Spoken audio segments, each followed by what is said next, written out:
Good evening, everyone.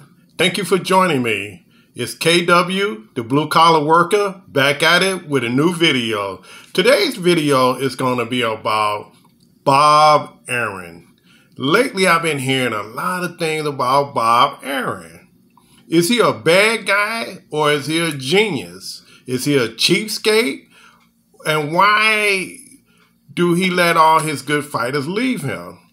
Let's talk about that. Bob Arum, he's 89 years old. He's got a net worth, get this, $300 million. You heard me, $300 million. Bob Arum is the CEO of Top Rank. He's also a promoter. Bob Arum's been around a long time. He was around in the heyday with Don King. And you don't even really hear about Don King anymore. And if you do, you know, he's probably not in the limelight as this guy. Now, don't get me wrong. Don King still have a lot of money. He's still loaded. And, you know, and people say a lot of things about him too. But that's for another video. Bob Arum, you know, I've been hearing a lot lately that he's cheap. He don't want to pay his fighters. Okay, let's start there. You've been on your job for 20, 30 years, right? If you've been on your job 20, 30 years, chances are in that length of time, you learned some things, right? So let's say if I was an electrician, and I've been doing electrical for 30 years, chances are I pretty much saw everything there is to do with electrical. So if I'm doing electrical, I probably know how to estimate. I probably know how much time is involved. I probably know how I can cut corners to save money, but still do the job correctly. All that comes with what? Time. Bob Arum, on the other hand, has got over 54 years in the business. Now, don't quote me on that. I mean, you can look it up. But I believe he's got like 54 years promoting fights and like 2,079 cards. You can look that one up too. So, having said all that, shouldn't a man kind of know a little something? So when he was saying that he didn't want to, and this is no disrespect to Terrence Crawford or any other fighter, when he said that he lost money on the Crawford fights, you know, who really knows the truth to that? Other than Bob Arum, and you'd have to look at his books to know for sure. But it's like any other business, and I'm not defending Bob Arum, not at all. I'm merely just telling a story. If you've been around 54 years doing something, you've seen a lot of fights. This guy been around since the Ali days, Muhammad Ali days. So that's going back. So if you pretty much know what it takes to make you some money. Now, we all know Bob Arum don't need the money now. I mean, if the man worked $300 million, age 89, I doubt very seriously if he'll go through $300 million at 89. But I think his reasoning is, I've been doing this so long, I know the business, and I know what's going to make me some money, and I know what's going to lose me some money. And then you also got to take under consideration the pandemic. You know, I mean, if you don't have any fannies in them seats, you know, you're going to lose money there as well, because I think they go by the gates is how the fighters get, and then they get like a percentage of whatever the gate makes. And concessions and souvenirs and all those things. So if you don't really have people filling up them stadiums, then, that takes a cut in how much you can make as well. So, is Bob Arum a cheapskate or a genius?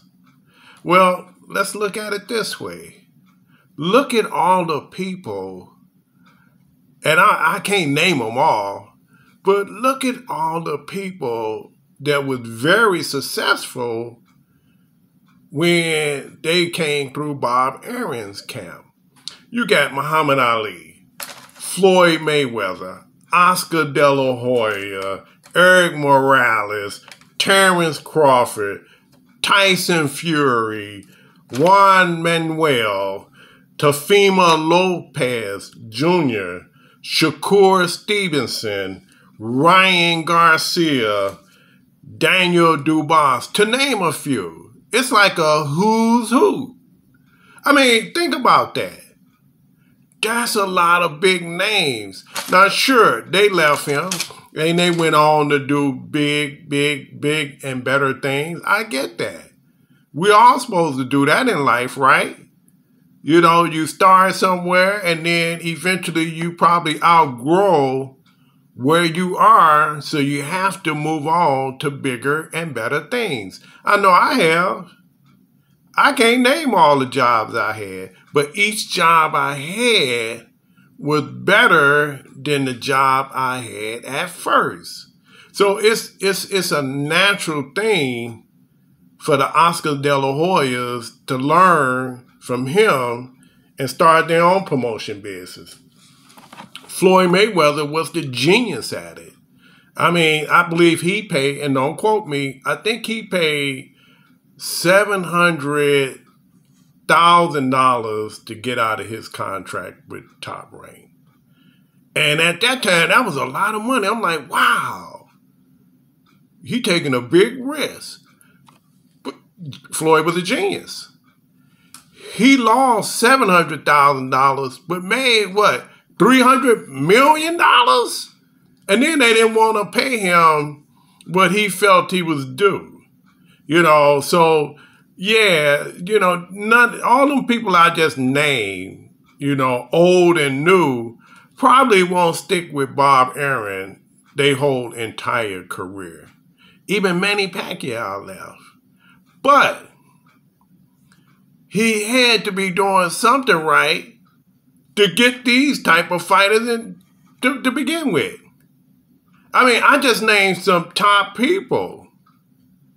So Bob Arum must be doing something right. And again, I'm not defending him. I'm just merely giving a story. I'm trying to look at everything. I'm trying to look at all ends of this. Because one thing fighters have learned, because fighters, all they did was just get in the ring and box it out. But now they're more business savvy now. Again, thanks to like the George Foremans and Floyd, especially Floyd Mayweather, Oscar De La Hoya, and other fighters. They're learning that not only should you be good in the ring, but you should also be savvy out of the ring. And that's why you see Earl Spence not in a hurry to fight Crawford. He figuring like Floyd Mayweather did with Manny Pacquiao.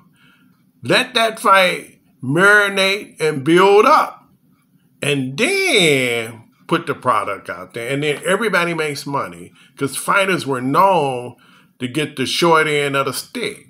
Nowadays, they're saying, hey, wait a minute. How much am I making? So, they have every right to question Bob Arum on how much he paid, because I think he only wanted to get Sean Porter to fight Crawford $1 million. And, Sean Porter is a veteran boxer. I think he was worth more than $1 million, to fight Crawford. And I think Crawford, if I'm not mistaken, Crawford makes off each fight with his contract with Bob Arum about, I think it's like 4 million. Don't quote me on it. You can look it up. But I think it's like 3 mil he gets for every fight. So that's decent if you're thinking about the times we're in, where you got a lot of people not working, a lot of people lost their jobs, a lot of people working part-time now. So, you know, it's just the environment itself. And for him to be getting like, 3-4 million a fight in these times, that's not a bad deal. It's not a bad deal. So, is Bob Arum doing the right thing or the bad thing? It all depends on how you look at it. Don't forget, you're in business to make money. You're not in business to lose money.